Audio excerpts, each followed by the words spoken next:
Welcome back to espresso. अब बात करेंगे इलेक्शन रिफॉर्म्स की, तो उसके लिए गवर्नमेंट बड़ी पुरअज़म दिखाई दे रही है और आइंदा इंतखाबात जो है ईवीएम के जरिए कराने के ऐलानात भी कर रही है। इस सिलसिले में चंद दिन पहले कौमी असम्बली में ऑपोजिशन के तहफ़्फ़ुज़ात और खदशात के बावजूद गवर्नमेंट ने इंतखाबी एक्ट तरमीमी बिल भी मंजूर कराया। पहले गवर्नमेंट ने दावा किया कि इंतखाबी एक्ट पर इलेक्शन कमीशन को राजी कर लिया गया है, लेकिन हुकूमती दावे के बरक्स इलेक्शन कमीशन ने कौमी असम्बली से मंजूर शुदा इंतखाबी एक्ट पर शदीद तहफ़्फ़ुज़ात का इज़हार किया है, संगीन एतराज़ात के भी अंबार लगा दिया और एक्ट ही तकरीबन 10 तरामीम को गैर आईनी करार देते हुए बताया कि इस हवाले से राय दी गई थी, लेकिन गवर्नमेंट ने इसे मुकम्मल नजरअंदाज किया है और इलेक्शन कमीशन को एतमाद में लिए बगैर कौमी असम्बली से मंजूर कराया है। ताहम इंतखाबी एक्ट जो तरमीमी बिल का दिफा कर रही है और साथ साथ वफाकी वज़ीर इत्तलात फवाद चौधरी का कहना है कि इंतखाबी एक्ट की मंजूरी से पहले तमाम स्टेक होल्डर्स को एतमाद में लिया गया है। बिल्कुल, ये इस वक्त भी सूरत हाल ऐसी है और पहले भी ऐसा लगता है जैसे इलेक्शन कमीशन और हुकूमत आमने सामने खड़े हैं। आपको याद होगा इससे पहले भी इस किस्म की सूरत हाल चलती रही। हमें साबिक secretary election commission Kanwar Dilshad साहब इस वक्त ज्वाइन कर रहे हैं। काफी मुस्तनद उनकी राय है, उनसे जरा पूछते हैं कि वो इस सारी सूरत हाल को कैसे देखते हैं। कंवर साहब, बहुत शुक्रिया, आपने अर्ली इन द मॉर्निंग हमें ज्वाइन किया। सुबह खैर आपको। एक तो थोड़ा सा हमारे देखने वालों को और हमें भी थोड़ा सा समझा दीजिएगा, ये जो एतराजात इलेक्शन कमीशन ने लगाए हैं ये किस हद तक दुरुस्त है और क्या वाकई हुकूमत ने इलेक्शन कमीशन की तजावीज़ात को, जो उनकी तजावीज़ थी, उसको मुस्तरद किया, उसको इग्नोर किया? इलेक्शन कमीशन ऑफ पाकिस्तान के फुल बेंच ने 4 मेंबर और चीफ इलेक्शन कमीशन ने जो आईनी तौर पर जो एक ऑर्डिनेंस की सूरत में इलेक्शन कमीशन पाकिस्तान में के पास पहुंचाया गया था थ्रू नेशनल असेंबली के जो हुई करारदाद,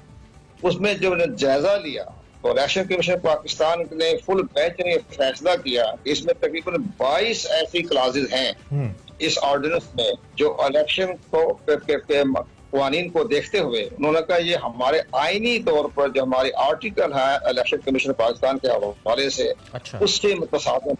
तो ये बहुत बड़ी एक कॉन्स्टिट्यूशनल जंग छिड़ गई है इलेक्शन कमीशन ऑफ पाकिस्तान और इसके बाद नेशनल असेंबली, हुकूमत और पार्लियामेंट, उसके दरमियान एक बहुत बड़ा एक जो है आईनी और कानूनी बहरान पैदा होता हुआ नजर आ रहा है, क्योंकि इलेक्शन कमीशन पाकिस्तान एक आईनी इदारा है। इलेक्शन कमीशन ने ही इंतखाबात करवाने हैं। इलेक्शन कमीशन जब मुतमईन ही नहीं है कि शफाफियत किस तरह से होनी है, तो बहरहाल कौमी असम्बली जो मर्जी एक्ट पास कर ले, लेकिन जब तक इलेक्शन कमीशन पाकिस्तान इसकी मंजूरी नहीं देगा तो उस एक्ट की कोई अहमियत नहीं है। इलेक्शन कमीशन पाकिस्तान ने बड़े सोच समझ कर जो अपना फैसला सुनाया है, उन्होंने कहा कि आइन से मुतसादिम है। आप बताइए, अगर हमारा एक्ट पास हो जाता है कौमी असम्बली और सेनेट के जरिए भी और इलेक्शन कमीशन ऑफ पाकिस्तान उसके रोशनी में जाएगा सुप्रीम कोर्ट ऑफ पाकिस्तान और सुप्रीम कोर्ट ऑफ पाकिस्तान में रेफर दायर कराएगा कि जनाब जो कौमी असम्बली ने सेनेट ने जो बिल पास किया है, जो एक्ट पास किया है, ये आइन के आर्टिकल 220, 221, 224, 223, 51, 59 से मुतसादिम है। तो आप बता इसकी रोशनी में हम कैसे आइन की पासदारी कर सकेंगे? तो सुप्रीम कोर्ट ऑफ पाकिस्तान जो फैसला देगा उसकी रोशनी में इलेक्शन कमीशन पाकिस्तान अपना भी मजाज है, लेकिन अगर सुप्रीम कोर्ट ऑफ पाकिस्तान ने इलेक्शन कमीशन ऑफ पाकिस्तान के रेफरेंस की रोशनी में कौमी असम्बली के पास करदा कानून को, एक्ट को सेट असाइड कर दिया, कदम करार दे दिया, फिर इलेक्शन कमीशन पाकिस्तान जो है उस पर अमल दरामद कराएगा और हुकूमत की संतुष्टि होगी। तो इसके चांसेस, क्या आप ये समझते हैं कि इसके चांसेस काफी हद तक मौजूद हैं, सिंस आप ये कह रहे हैं कि ये कॉन्स्टिट्यूशन से मुतसादिम है और सुप्रीम कोर्ट तो सबसे बड़ा आइन का दिफा करने का सबसे बड़ा हमारा इदारा है, तो आपको लगता है कि गवर्नमेंट की सुबकी होने के चांसेस ज्यादा हैं इस कॉन्टेक्स्ट के अंदर जो कानून हमें बता रहा है जब तक आइन के अंदर तरमीम नहीं की जाती या तब्दीली नहीं की जाती?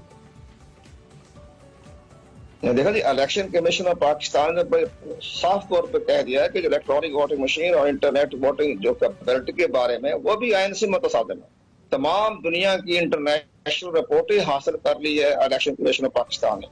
जिसकी रोशनी में उन्होंने ये कहा है कि ये आइन से मुतसादिम है और ये भी कहा है शफाफियत नहीं है। आज की रिपोर्ट भी आई है कि इंटरनेशनल जो है जो IT के जो एक्सपर्ट हैं उन्होंने कहा है कि ये जो पाकिस्तान जो नाफिज कर रहा है इलेक्ट्रॉनिक वोटिंग मशीन और इंटरनेट बैटिंग, इसमें शफाफियत और राजदारी नहीं है।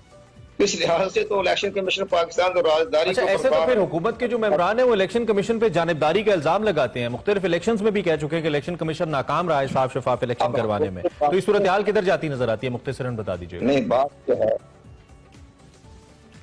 जो इलेक्शन कमीशन पाकिस्तान पर जानकारी के इल्जाम हमेशा ही लगते रहे हैं। पहले अपोजिशन लगाया करती थी, अब पहली मरतबा हुकूमत पाकिस्तान लगा रही है तो बहरहाल जानदारी के इल्जाम लगाए, जो भी करें इलेक्शन पाकिस्तान तो आइन और कानून के मुताबिक काम कर रहे हैं, उस जानदारी के ठीक है, मामले दिलशाद उन्होंने ठीक, बहुत बहुत शुक्रिया, आपने अपनी एक्सपर्ट ओपिनियन हम तक पहुंचाई और बड़ा वाजे किया कि जो मुतसादिम 22 नुकात हैं, इसको लेकर अगर हुकूमत कोई एक्ट पास भी करती है तो इलेक्शन के पास हक महफूज है कि वो सुप्रीम कोर्ट में इसको लेकर जाए, और सुप्रीम कोर्ट अगर इसको आइन से मुतसादिम समझते हुए सेट असाइड करती है तो हुकूमत की न सिर्फ सुबकी होगी बल्कि कानून भी पास नहीं हो पाएगा, और इलेक्शन के हवाले से जो हुकूमत के ख्यालात हैं, अज़ाइम भी कह सकते हैं, वो फिर पूरे नहीं हो पाएंगे। इस पर कंवर दिलशाद साहब से बात करें। अभी हमें एक ब्रेक लेनी है, ब्रेक के बाद हाजिर होंगे, आप देखते रहिए एक्सप्रेसो।